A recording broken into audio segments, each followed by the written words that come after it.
Selamat gini hari, kembali lagi dengan channel yang kurang seru kalau nggak ditonton bareng-bareng. Kali ini gue lagi ada di kota Jogja. Lu tahu dong gue di kota Jogja siapa? Suhu dari segala suhu, Airsofter. Ini dia. Om siapa? Om kenalin dong. Ardi. Om Ardi, ya kan? Siapa yang nggak kenal Om Ardianto di dunia airsoft berarti mainnya kurang jauh. Nih Om, gue mau nanya secara spontan nih. Jadi kemarin kita udah ngebahas tentang apa itu GBBR, itu dibahas sama si Om Aryo. Oh, iya. Terus tentang kenapa gue pilih GBBR, itu dibahas sama Om Ico. Nah, gue sekarang ingin membahas tentang antara Geardo dan GBBR. Nah nih Om, biasanya anak airsoft itu kan memulai hobi airsoftnya dengan sukir. Sukir itu semacam wargame ya Om. Nah, Om ini dulunya sukir dulu apa langsung memutuskan jadi Geardo nih Om? Dulu awalnya sukir dulu lah. Sukir dulu. Sukir dulu terus mulai niat teman-teman ada yang dari luar kota main gearnya kok keren-keren, terus temanya juga asik-asik. Nah, mulai dari situ. Begitu. Itu apa yang membuat Om Ardi itu memutuskan, udahlah saat ini gue harus ngegir juga deh, daripada gue cuma sukir doang kan gitu kan. Nih kita ngobrol gini supaya mungkin bisa menginspirasi teman-teman yang juga apa sih harus gue mulai duluan nih untuk ngegir. Nah itu dia jadi pertanyaannya. Gitu. Apa yang kenapa lo memutuskan jadi Geardo dan apa yang harus lo lakuin pertama kali ketika lo memutuskan jadi Geardo? Nah, awalnya dulu sebelum intinya kalau Geardo kan bikin gearnya kan otentik sesuai dengan tema dan timeline kayak gitu kan. Dulu awalnya juga seperti airsoft awalnya mungkin ya belinya sembarangan kayak gitu, apa-apa dibeli, murah dikit dibeli kayak gitu. Nah terus awalnya kok pada akhirnya kok gue sembarangan beli ya akhirnya gitu, buang-buang duit gitu. Kayak gitu. Padahal kan harusnya kan bisa lebih fokus, maksudnya beli ini harus ada alasannya yang jelas gitu lah. Nah awalnya dari situ terus mutusin tuh, kayaknya seninya Geardo itu di situ deh. Jadi kita semacam hunting gitu loh, berburu gear yang kita lagi fokusin, kita mau bangun apa, nah, seninya di situ salah satunya berburu gearnya itu kayak gitu. Jadi harus sabar juga berarti dong. Nah benar sekali itu. Jadi kalau tiba-tiba dapet mah itu kurang ya. Kadang-kadang ya zaman sekarang kadang-kadang nanya langsung dapet, nanya beli langsung dapet. Itu kayaknya beda ya zaman dulu nggak kayak gitu. Kadang ada pembulian dikit, disuruh belajar dulu baru kasih tau linknya. Tiap hari depan internet gitu. Soalnya kan kebutuhannya pasti masalah budget atau dana. Gitu. Maksudnya kita harus menyelesaikan sama dana kita, namanya juga hobi kan, bukan yang utama. Jadi budgetnya kita seberapa nih kayak gitu. Kalau kita budget nggak terbatas aja, gampang-gampang aja. Cuma karena waktu itu dana terbatas kan kita harus pilih-pilih juga tuh. Maksudnya kita mau main di mana nih? Mau main di ori atau KW atau di bawahnya lagi mungkin lokal gitu. Dan zaman dulu pengrajin gear lokal tuh nggak sebanyak sekarang. Kualitas juga nggak sebagus sekarang kayak gitu. Berarti ngumpulin duit itu juga termasuk seninya ya? Nah, benar kan? Nggak cuma tiba-tiba punya duit itu langsung beli jadi Geardo, enggak, itu seninya harus di situ juga. Benar. Nah kalau ini ada pesen nggak buat teman-teman yang mulai lagi bingung nih? Kadang kan suka ada nanya tuh sama gua mau ikut impresi apa ya? Ini bagus. Nah untuk memantapkan nih teman-teman yang baru mau ikut Geardo itu gimana caranya? Yang pertama kali itu harus yang paling Anda suka. Karena dari suka itu kan jadi punya passion di situ kan. Kalau dulu waktu aku mulai dulu sering-sering lihat gambar-gambar di internet, influence, sukanya kayak gimana sih kayak gitu. Begitu ketemu yang suka ini ya udah fokus di situ aja gitu. Jadi budgetnya tuh nggak kemana-mana. Jadi karena fokus kita otomatis bisa ngirit. Karena nggak lari kemana-mana kan, fokus di situ aja dulu. Yang paling pertama itu yang disukai dulu. Oke, tadi kan poin pertama adalah ketika kita ingin menjadi seorang Geardo atau terjun ke dunia Geardo adalah harus suka dulu.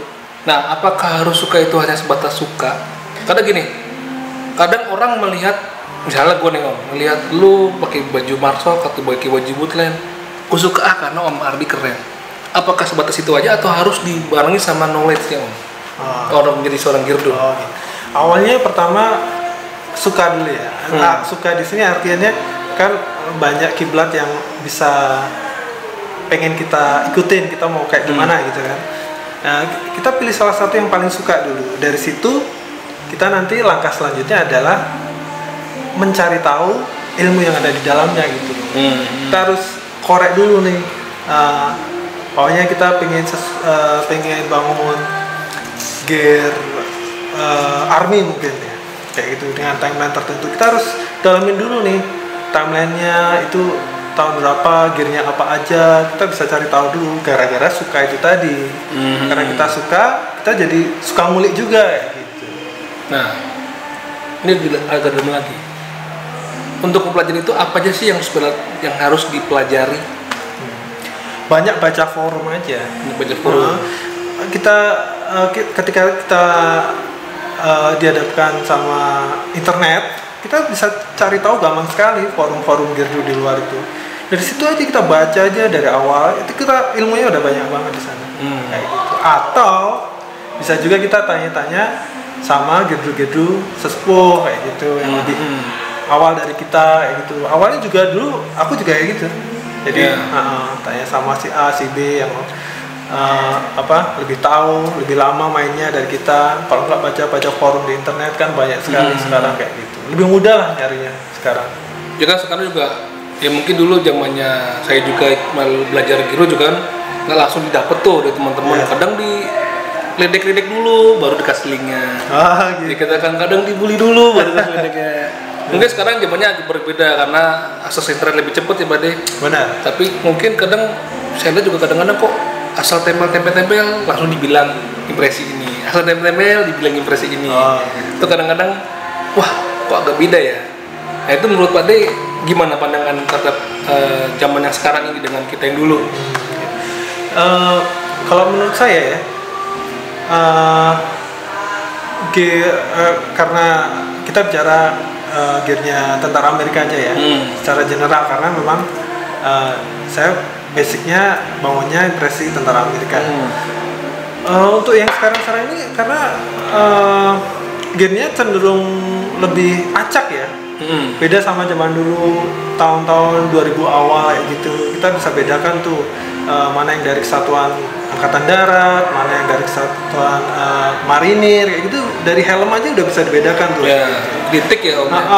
Nah, untuk yang sekarang ini lebih apa ya? Lebih rancu, lebih jamak, lebih campur-campur ya gitu. Walaupun memang masih ada garis besarnya ya. Tapi cenderung masih cenderung lebih acak kalau sekarang. Itu jadi, acaknya emang asal dari Amerika sendiri, tentaranya aslinya atau memang personal preference? Kayaknya banyak faktor ya kalau yang saya lihat. Dari operatornya sendiri ya, dari perkembangan pesat, salah satunya dari perkembangan pesat vendor-vendor tactical gear di Amerika sana kayak gitu. Jadi mereka kan berlomba-lomba untuk mensuplai juga pada akhirnya, dan operator pun juga berlomba-lomba untuk pakai juga gitu. Jadinya antara gear yang pembagian sama yang operator yang beli sendiri kayak gitu kadang campur aduk kayak gitu. Tapi memang dibolehkan ya Om ya? Boleh-boleh saja sih, sah. Kalau menurut saya selama referensinya ada di internet ya ikutin aja kayak gitu. Nah, kalau buat yang baru memulai nih, baiknya seperti apa? Apakah mengikuti dengan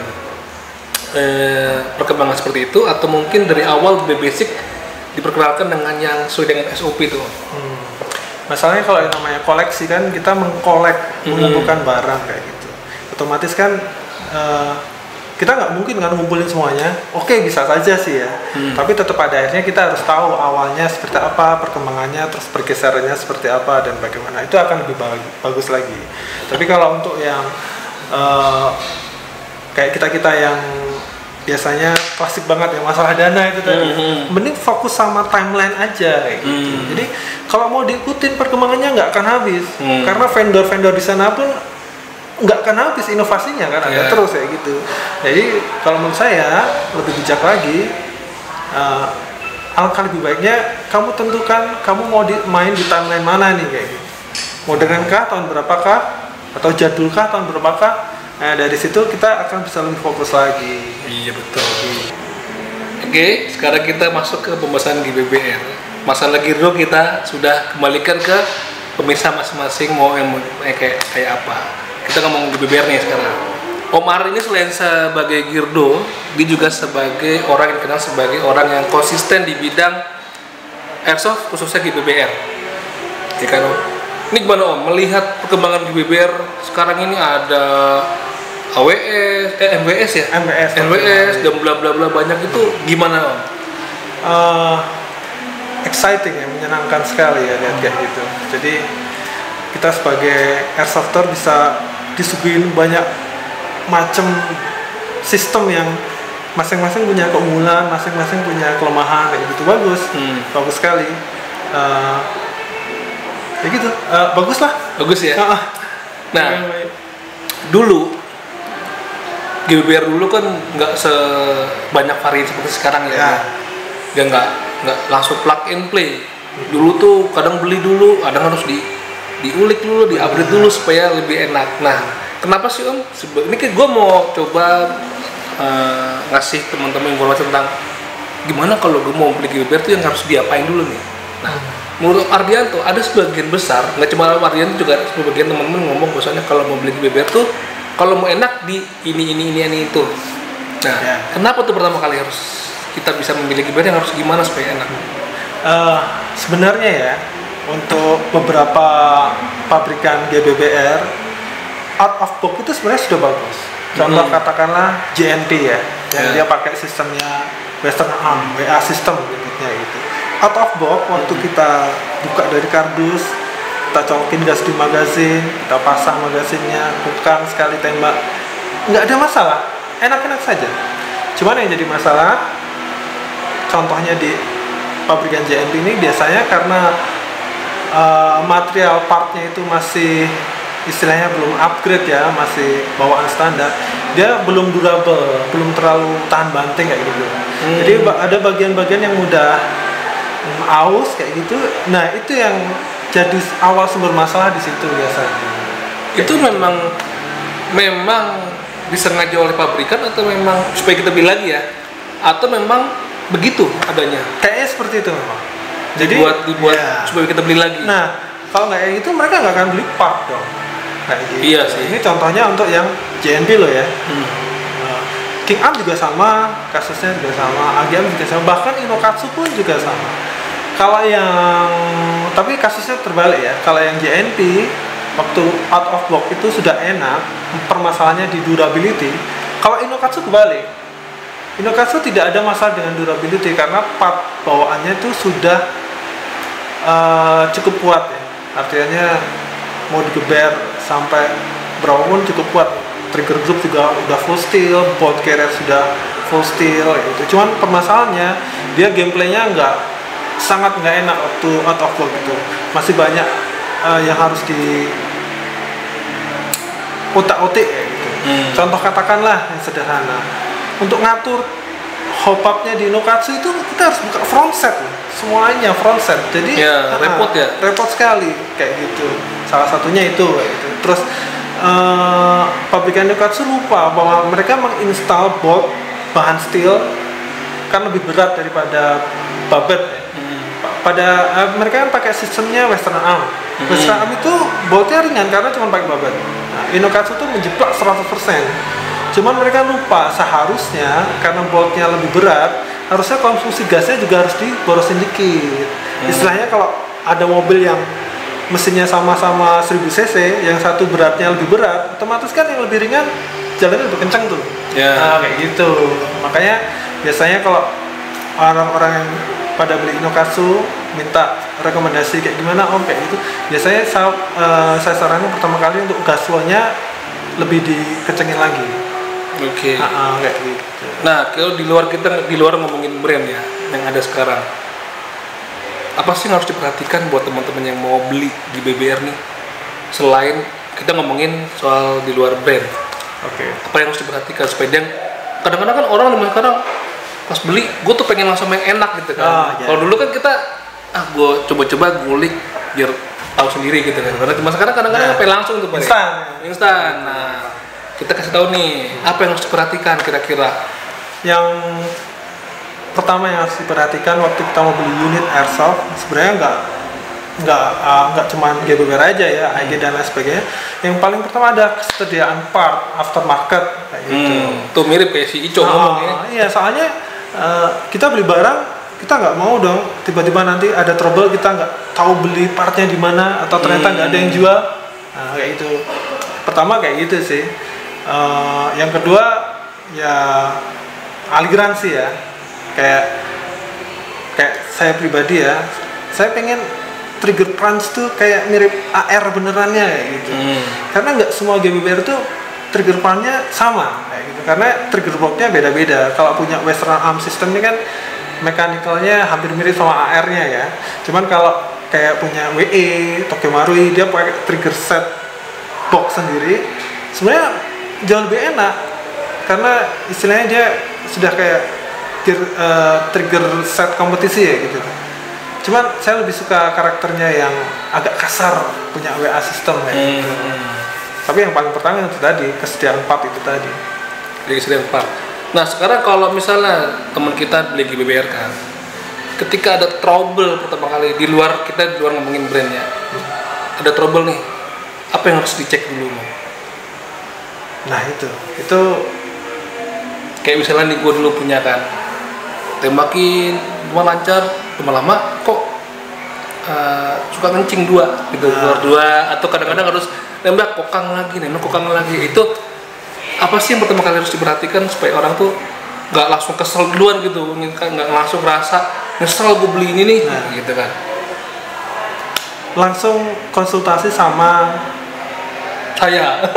Bukan, maksudnya orang-orang yang dikira lebih tahu atau mungkin tuner langsung kayak gitu. Soalnya nggak semua airsofter tuh punya bakat untuk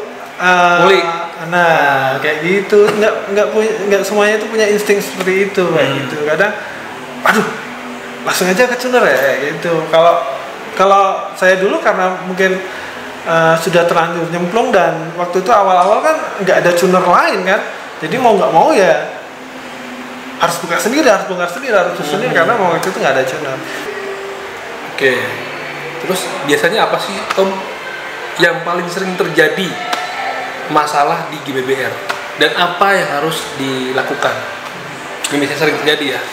Biasanya yang paling sering terjadi itu karena banyak bagian part di GBBR yang saling bergesekan, saling mengunci. Bergesekan itu biasanya partnya sering aus. Dari situ awal mula bencana biasanya. Karena partnya aus kan terus nggak presisi, terus nggak mau saling mengunci satu dengan yang lainnya, loss kayak gitu. Ya seperti itu. Berarti biasanya maintenance-nya yang harus bagus kayak gitu. Biasanya apa jadi diapain aja tuh? Biasanya sih cuman kita kan bisa lihat tuh dengan waktu dibongkar kita bisa lihat tuh bagian-bagian yang mana yang saling mengunci kayak gitu, mana yang saling bergesekan. Biasanya sih kalau saya kasih lubrikan ya, kasih oiling sedikit biar bergesekannya lebih halus, kunciannya lebih halus. Itu aja sih sebenarnya. Dan ada yang bagian paling vital dari GBR itu ada kesehatan magazin sendiri. Di situ kan di magazin itu kan ada banyak o-ring biasanya. O-ring valve, o-ring buat jaga ruang green gasnya biar nggak bocor kemana-mana. Nah, bagian-bagian o-ring ini biasanya yang kalau kita jarang mainin malah dia akan mati. Nah, kalau o-ring udah getas mati itu bakalan bocor kemana-mana. Jadi kalau memang ternyata punya GBBR dan belum bisa sering sukir, tetap harus dipanasin seminggu sekali mungkin, kayak diisi gas, ditembakin beberapa kali, nanti simpan lagi gitu. Jadi jangan didongkrokin lama itu, jangan. Gua dong itu. Saya nah, gua itu jarang lagi sukir. Jarang sukir enggak apa-apa, tapi dipanasin kayak gitu. Ngomongin soal gas nih Om. Kadang beberapa temen yang masa bodoh ya sama gas ketika setelah selesai sukir. Itu baiknya ada yang tiba-tiba selesai sukir dibuang gitu kan dengan sengaja gitu kan, sampai kosong. Ada yang bilang jangan sampai kosong. Itu baiknya gimana Om? Baiknya jangan sampai kosong. Karena O-ring itu bekerja kalau ada tekanan. Kalau nggak ada tekanan dia nggak bekerja, dia nggak ngembang. Tapi kalau ada tekanan dia agak sedikit mengembang, tapi jangan diisi full. Karena kalau diisi full berarti kan dia bekerja penuh kan, dan didiemin lama gitu, dia stres nanti pasti. Isi aja sedikit ya itu. Dan kalau saya biasanya nggak rekomendasikan untuk, karena habis selesai setir masih ada sisa gas di magasin, saya nggak rekomendasikan untuk dikosongin gitu, enggak. Saya biasanya mendingan malah buang-buang BB aja, buat nembak-nembak gitu. Berapa BB udah kebuang itu, otomatis kan gas yang di magasin udah nggak terlalu penuh, udah aman, simpan aja cukup. Iya, berarti memang harus diperhatiin juga ya. Terus ini lagi nih Om, kadang ada teman-teman yang baru mulai main GBBR, ada pertanyaan, loh, itu teman-teman yang udah lama main GBR kok bisa ya diganti dengan part-part untuk real senjata asli misalnya? Itu apakah memang benar-benar bisa atau hanya beberapa bagian aja Om? Kalau saya sendiri sih karena nguliknya di Inokatsu ya, waktu itu beberapa bagian memang kompatibel, kayak contohnya charging handle, recoil spring, recoil buffer, pistol grip, trigger guard itu memang bisa gitu. Nggak berat tuh Om ini? Sama saja sih sebenarnya, karena memang waktu saya bandingin langsung berat part Inokatsu dengan yang firearm hampir sama, jadi sama saja sih, nggak signifikan banget bedanya. Tapi nggak tahu kalau pabrikannya kayak Tokyo Marui kayak gitu, karena belum pernah mastiin langsung ukurannya seberapa ya gitu. Berarti untuk brand-brand tertentu bisa ya? Bisa. Gitu. Nah, pertanyaannya lagi nih akan menjadi seperti ini pasti. Apakah memang untuk part firearm itu diperbolehkan untuk dipasang di airsoft jenis BBR di Indonesia? Kalau menurut saya boleh-boleh saja, asalkan tidak mempengaruhi hasil output dari airsoftnya sendiri. Katakanlah yang dikeluarin BB-nya tetap saja 6 mili dengan FVS yang dianjurkan, nggak ada masalah. Nah, karena bahasa upgrade kalau menurut saya bisa dikatakan untuk mengejar durabilitas, artinya biar kita pakai itu nggak gampang trouble gitu, karena kita butuh durabilitas ya.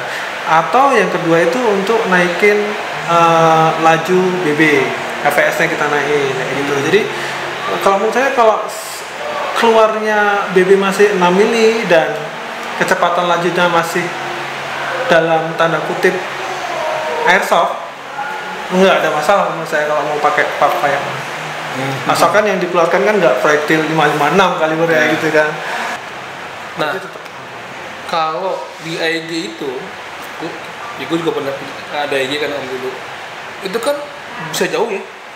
Kadang kalau ke BBR tuh kadang-kadang kalau terlalu gue pakai M4, itu nggak sejauh dengan AEG. Itu bisa nggak sih diakalin supaya GBBR itu bisa jauh dan lurus? Bisa sekali.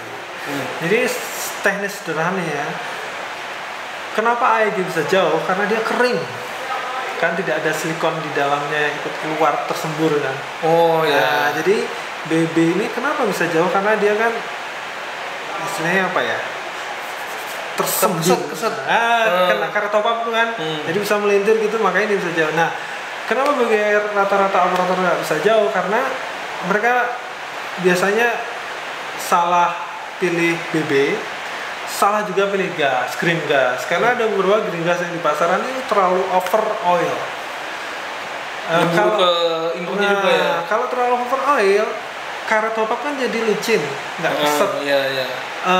Smashannya kurang, pelintirannya kurang sempurna lah. Kalau gue sendiri sih biasanya gue pilih gas yang nggak terlalu basah. Dan biasanya BB yang gua pakai itu biasanya gua cuci dulu sebelum gua pakai. Biar silikon dari bawaan pabriknya itu hilang. Si BB-nya. Jadi BB-nya gimana? Pakai sabun aja.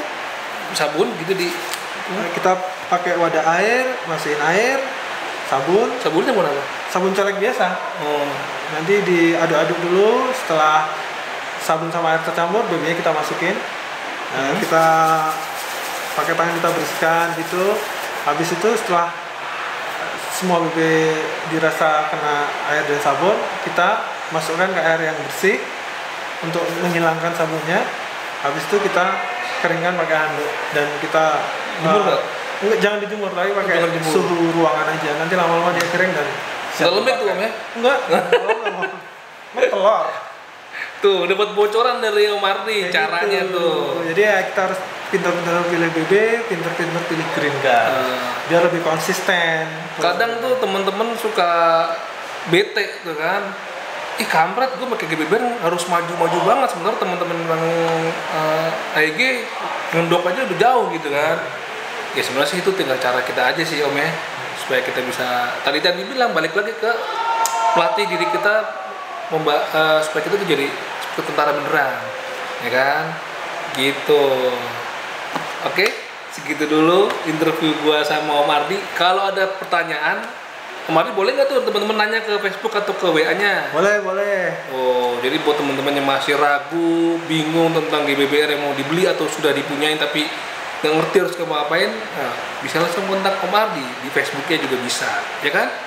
Siap. Oke, thank you so much Om atas Siap. waktunya. Sama-sama. Semoga bisa ketemu lagi. Buat teman-teman yang mau interview juga, tinggal telepon nama kita, ya kan? Dadah.